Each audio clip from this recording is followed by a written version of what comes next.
নমস্কাৰ আসসালামু আলাইকুম বন্ধু বান্ধৱীসকল আজি আপোনালোকক নমিনেশ্যন পেপাৰ কেনেকৈ ফিল আপ কৰিব লাগে হে আপোনালোকক অৱগত কৰিবৰ কাৰণে এই ভিডিঅটো বনাইছো আসলতে নিৰ্বাচনৰ সময় অধিবক্তাসকল বহুত ব্যস্ত হৈ পৰিছে গতিকে মই আপোনালোকক কিছুমান ভাল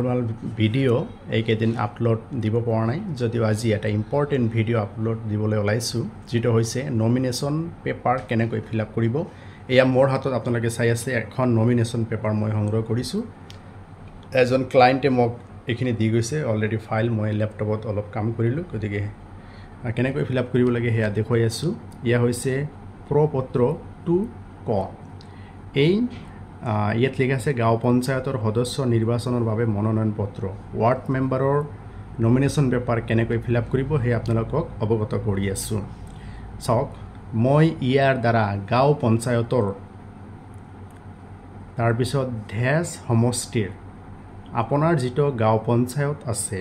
তাত 10টা সমষ্টি আছে দ্যাট মিন্স 10টা ৱাৰ্ড আছে গতিকে আপুনি ইয়াত লিখিব লাগিব 10টা ৱাৰ্ডৰ কোনটো ৱাৰ্ড সমষ্টি হয় যেনেকুৱা মোৰ 4 নং কল্যাণপুৰ ক সমষ্টিৰ ইয়াত কিন্তু আপোনালোকৰ বিধানসভা সমষ্টিৰ নামটো কিন্তু ইয়াতে আপোনালোকে লিখিব নালাগে মনত ৰাখিব আপোনালোকৰ গাঁও পঞ্চায়তৰ 10টা ৱাৰ্ড আছে আৰু সেই 10টা ৱাৰ্ডেই হৈছে এটাকৈ সমষ্টি গতিকে আপোনালোকৰ গাঁও পঞ্চায়তৰ কোনটো ৱাৰ্ডৰ পৰা আপুনি নিৰ্বাচনত প্ৰতিদ্বন্দ্বিতা কৰি আছে সেই ৱাৰ্ডৰ নম্বৰ আৰু নামটো ইয়াত লিখিব লাগিব ফাৰ্স্ট লাইন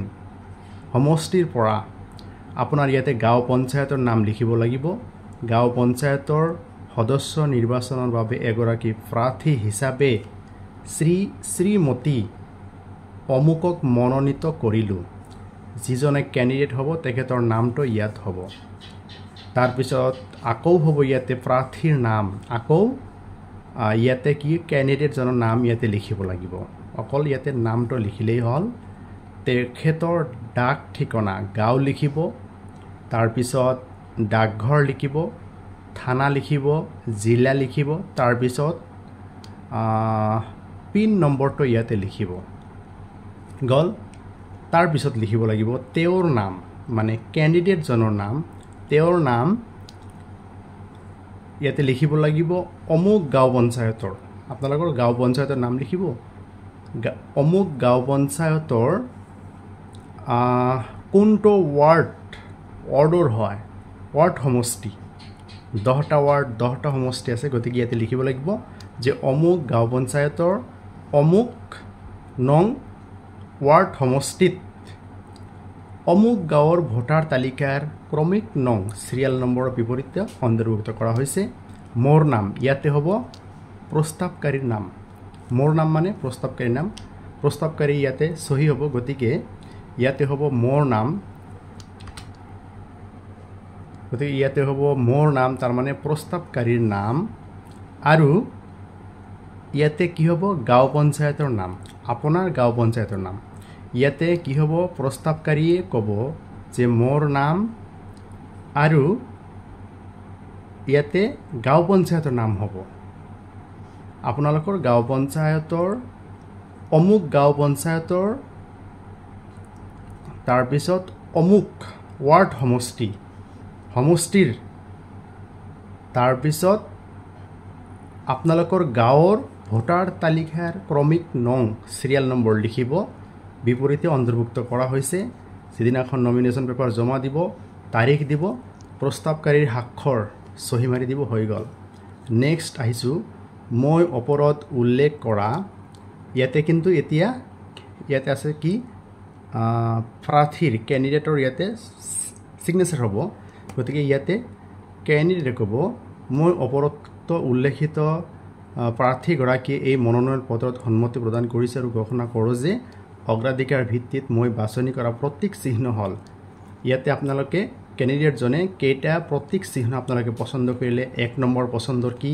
2 নম্বৰ পছন্দৰ প্ৰতীক চিহ্নৰ নাম লিখিব লাগিব 3 নং পছন্দৰ প্ৰতীক চিহ্নৰ নাম লিখিব লাগিব ইয়াতেও একেই অলপ এই মানে বস্তুটো মানে অলপ কনফিউজন হৈ আছে গতিকে ফৰ্মটো অলপ হিমান একুৰেট হোৱা নাই অলপ মানে ডিফেক্ট ইয়াতে দেখা গৈছে গতিকে ইয়াতে আকৌ 1 নম্বৰত যেটো মানে প্ৰতীক চিহ্ন আপোনালোকে পছন্দ কৰিলে ইয়াতে লিখিব 2 নম্বৰৰ প্ৰতীক চিহ্ন ইয়াতে লিখিব 3 নম্বৰৰ প্ৰতীক চিহ্ন আকৌ তাৰ মানে এটো আকৌ ৰিপিট কৰিব ৰিপিট কৰাৰ পিছত তদুপৰি মই ঘোষণা কৰোঁ যে মই ইয়াতে যদি এসটি এসসি ক্যাটাগৰীৰ হয় তেতিয়া হলে ইয়াতে লিখিব লাগিব অনুসূচিত জনজাতি বা জাতিৰ এগৰাকী সদস্য যেটো ভাৰতীয় সংবিধানৰ অধীনত অসমৰ এটা অনুসূচিত জনজাতি জাতি যিবিলাক সাধাৰণ ক্যাটাগৰী হয় এটো লিখিব নালাগে সাধাৰণ ক্যাটাগৰী তেখেতৰ কোনো ৰিজাৰ্ভেশন নাই গতিকে যদি এটো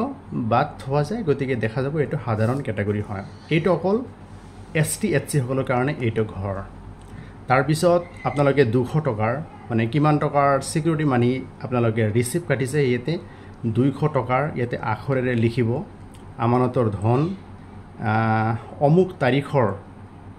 মানে ৰিসিভ নাম্বাৰ এটা ৰিসিভ নম্বৰ আছে ৰিসিভ নম্বৰ যোগে জমা কৰা হৈছে যিখন ইয়াৰ হতে গাঁঠি দিয়া হৈছে তাৰিখটো লিখিব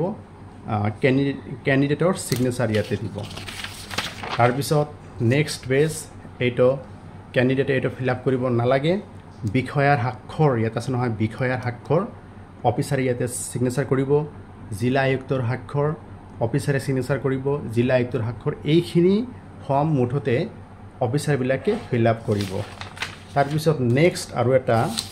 পেজ আছে হে আপোনালোকক দেখুৱাই আছো টেষ্ট ফুটবল মই বিচাৰি আছো ইয়াতে হ'ব কি প্ৰতিদ্বন্দ্বী প্ৰাৰ্থীৰ সহি ক্যান্ডিডেটৰ সহি হ'ব ইয়াতে কিন্তু লিখা আছে অপ্ৰয়োজনীয় অংশ কাটি দিব ইয়াত যিখিনি প্ৰয়োজন হোৱা নাই সেইখিনি আপোনালোকে কাটি দিব পাৰে এনেকৈ ক্ৰছ চিন দিব ইয়াতে আপোনালোকক দেখুৱাই আছো স্বীকাৰোক্তি মই ইয়াতে ক্যান্ডিডেট জনে নিজেই ক'ব মই ইয়াতে ক্যান্ডিডেটৰ নাম হ'ব অমুক গাঁও পঞ্চায়তৰ অমুক নং ওয়াৰ্ড সমষ্টিৰ পৰা গাঁও পঞ্চায়ত লৈ ইয়াতে কি হ'ব গাঁও পঞ্চায়তৰ 10টা ওয়াৰ্ড আছে বা ইউনিট আছে গতিকে কোনটো ওয়াৰ্ড বা ইউনিটৰ হয় সেই ওয়াৰ্ড ইউনিটৰ ইয়াতে নাম লিখিব বাস পঞ্চায়ত লৈ যেহেতু মই এইটো আপোনাৰ গাঁও পঞ্চায়তৰ সদস্যৰ নমিনেশন পেপাৰ দেখাই আছো গতিকে এইটো হল আঞ্চলিক পঞ্চায়তৰ গতিকে ইয়াতে এনেকৈ এটা ক্ৰছ চিন দিব ইয়াতে এটা এনেকৈ ক্ৰছ চিন দিব আৰু এইটো হল জিলা পৰিষদৰ গতিকে এনেকৈ এটা ক্ৰছ চিন দিব বাস হৈ গল মোৰ নামটো বেলট পেপাৰ কাগজত তলত উল্লেখ কৰা ধৰণে ছপা হ'ব লাগে 1 নম্বৰ 2 নম্বৰ 3 নম্বৰ আছে ইয়াতে আপোনালোকৰ নিজৰ নামটো ক্যান্ডিডেটৰ নামটো নমিনেশন পেপাৰত কেনেকৈ ছপা হ'ব লাগে অসমীয়াত লিখিব প্ৰথম লিখিব অসমীয়াত দ্বিতীয়বাৰ লিখিব 2 নম্বৰ পইণ্টত আকৌ অসমীয়াত লিখিব 3 নম্বৰ আকৌ অসমীয়াতে লিখিব নামটো কেনেকৈ হ'ব লাগে 1 2 3 অসমীয়াত তিনিবাৰ লিখি দিব কাৰণ বেলট পেপাৰৰ নামটো অসমীয়াতে আহে ইংৰাজীত নাহে গতিকে এইটো আছিল গাঁও পঞ্চায়তৰ সদস্যৰ নমিনেশন পেপাৰ মনোনয়ন পত্ৰ কেনেকৈ পূৰণ কৰিব লাগে হে আপোনালোকক অৱগত কৰিলো